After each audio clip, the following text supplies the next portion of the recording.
నరసింహ శతకం. ఇవ కుంభముల మీదికెగిరిడి సింహంబు ముట్టునే కురుచైవ మూషికమును. ఇవ కుంభముల మీదికెగిరిడి సింహంబు ముట్టునే కురచైన మూషికమును.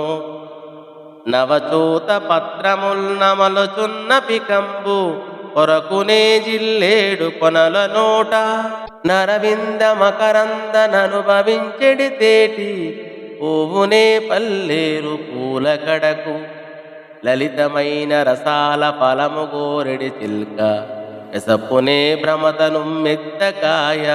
నెలను నీ కీర్తనల్ పాడ నేర్చినతడు పరుల కీర్తన పాడునే ఎరసి చూడ.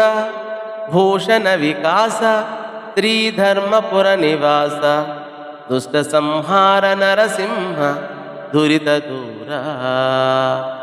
శోభామయమగు ధర్మపురమున వసించువో నరసింహస్వామి, నీవు దివ్యాభరణములతో ప్రకాశించువాడవు, పాపములను పాలద్రోలువాడవు, దుష్టులను శిక్షించువాడవు. తండ్రి, ఎగిరి ఏనుగు కుంభస్థలమును కొట్టే సింహము చిట్టెలుగును పట్టుకోదు. లేత మామిడి చిగుళ్లను నమలే కోయిల జిల్లేడు చిగుళ్లను కొరుకుతుందా? పద్మమునందలి మకరందమును క్రోలు తుమ్మెద పల్లేరు పువ్వుల చెంతకు పోదు. తీయని మామిడి పండ్లను తిను చిలుక ఉమ్మెత్తకాయలను తినదు.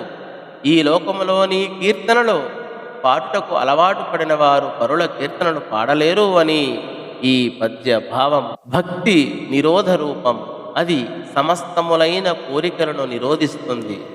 పరమాత్మ యందు కలిగిన అనన్య భక్తి అన్య విషయములయందు ఉదాసీనతను కలిగిస్తుంది. కనుక పరమాత్మను కీర్తించు భక్తులు అన్యులను స్తుతించలేరు. ఏ గూటి చిలుకకు ఆ గూటి పలుకు అని కదా సామెత అని ఈ పద్య భావం.